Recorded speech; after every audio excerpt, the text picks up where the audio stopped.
Assalamualaikum दोस्तों, welcome to my YouTube channel The Filman Academy. We are trying to make education easier. आगे बढ़ने से पहले आप लोगों से रिक्वेस्ट है कि हमारे YouTube चैनल को लाइक, सब्सक्राइब और शेयर कर दें काइंडली, आपकी मेहरबानी होगी। दोस्तों आज जो हम पोएम पढ़ेंगे उसका नाम है हुज लिव्स टू हंट, या फिर हम इसको जब ओल्ड इंग्लिश में पढ़ते हैं तो इसका नाम होता है हुजो लिव्स टू हंट। साथ ही साथ आपको बताता चलूं कि हुज लिव्स टू हंट जो लिखी थी वो सर थॉमस वॉट ने लिखी थी, और ये सर थॉमस वॉट का एक मास्टर आर्ट था, इसको मास्टरपीस भी कह सकते हैं। साथ ही साथ इसका जेनरिक जो था वो पैट्रियाचियन सोनेट था। अच्छा, ये एक इटालियन सोनेट है तो इसको इटालियन सोनेट के स्टाइल में कॉपी किया गया है, that's why we called it Petrarchan sonnet. अगर हम इसकी थीम की बात करें तो ये अनरिक्वाइटेड लव के ऊपर है, but it's not exactly romantic, और ये 1520 टू 1530 के अंदर लिखी गई थी। और अगर बात करें पब्लिश की तो ये 1535 के अंदर पब्लिश हुई थी। साथ ही साथ दोस्तों ये न्यू क्लासिकल पीरियड से बिलोंग करती थी, और इसके इम्पोर्टेंट आपको बताता चलूं कि ये 14 लाइन 4 स्टैंजा पोएम है, जिसके स्टार्टिंग के 3 स्टैंजा जो है वो 4 लाइन पर है, और लास्ट वाला स्टैंजा जो है वो 2 लाइन पर है। एक मोस्ट इंपॉर्टेंट चीज और आपको बताता चलूं कि ये इंग्लिश लिटरेचर की पहली सोनेट है जिसको सर थॉमस वॉट ने लिखा था। और आपको एक और चीज बताता चलूं दोस्तों, सर थॉमस वॉट जो है वो सोनेट के फादर भी कहे जाते हैं, तो ये मोस्ट इंपॉर्टेंट वर्क था इनका, father of sonnet sir Thomas Wyatt का हुज लिव्स टू हंट। तो दोस्तों आगे बढ़ने से पहले आप लोगों से रिक्वेस्ट है कि हमारे YouTube चैनल को the Salman Academy we are trying to make education easier को लाइक, शेयर और सब्सक्राइब कर दें और बेल आइकन के बटन को प्रेस कर दें ताकि मज़ीद आने वाली वीडियो की नोटिफिकेशन आपको मिल सके। इस पोएम के ट्रांसलेशन से पहले दोस्तों आपको कुछ चीजें बताता चलूं कि सर थॉमस वॉट जो थे उनकी एक बिलव थी जिसका नाम था एनी बोलियन, और उसने किंग हैरी फोर्थ से शादी कर ली थी सर थॉमस वॉट को धोखा देके। तो ये जो poem whose lives to hunt sir Thomas Wyatt ने लिखी है ये अपनी बिलव्ड के लिए लिखी है एनी बोलियन, लेकिन चूंकि उसने किंग से शादी करी थी तो डायरेक्टली ये उसको नहीं बोल सकते थे, तो इस वजह से इस पोएम का जो रुख उन्होंने बदला वो एक हिरन के बच्चे की तरफ बदला है, लेकिन वो इनडायरेक्टली वे में अपनी बिलव्ड एनी बोलियन को ही बोल रहे हैं।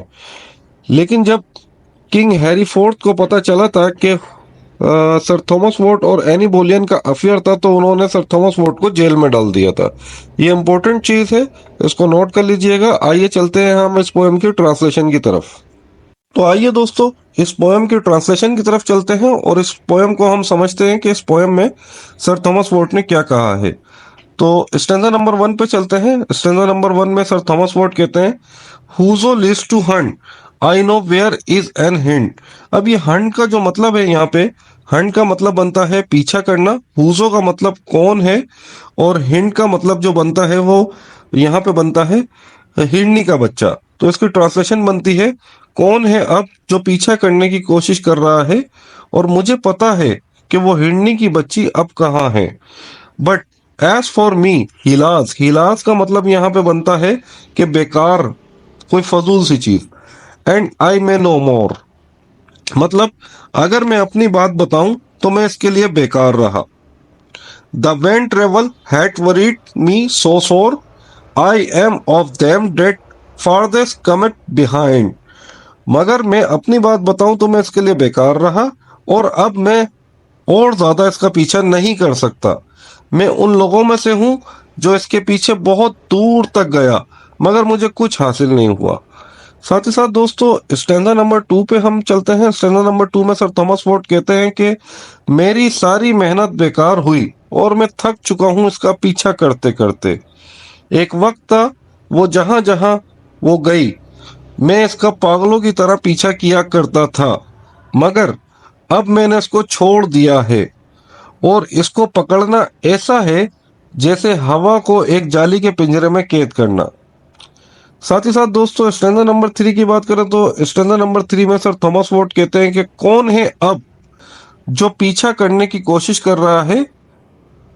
I put him out of doubt, मैं इसकी गलतफहमी को दूर करना चाहता हूं कि जैसे जैसे मैंने अपना टाइम बर्बाद किया इसका भी होगा। और इसकी खूबसूरत हिरन जैसी गर्दन जिस पर एक हीरो से बना हार है। साथ ही साथ लास्ट स्टैंजा और स्टैंजा नंबर 4 में सर थॉमस वॉट कहते हैं उसके जो गर्दन पे जो एक हीरो का हार था उसके बारे में, नोली मी टेंगर, मतलब नोली मी टेंगर का मतलब होता है कि डोंट टच। इसके गले के हार के बारे में कहते हैं कि उस पे लिखा है कि मुझे हाथ मत लगाओ और मैं सिर्फ कैसर की हूँ, क्रिएसर की हूँ। तो साथ ही साथ सर थॉमस वॉट कहते हैं कि इसको अपने काबू में करना ऐसा है जैसे खतरों से भरा हुआ है। तो दोस्तों ये इस पोएम की ट्रांसलेशन बनती है। साथ ही साथ आप लोगों से रिक्वेस्ट रहेगी कि हमारे यूट्यूब चैनल को लाइक सब्सक्राइब और शेयर कर दें the Salman Academy. We are trying to make education easier. Thank you.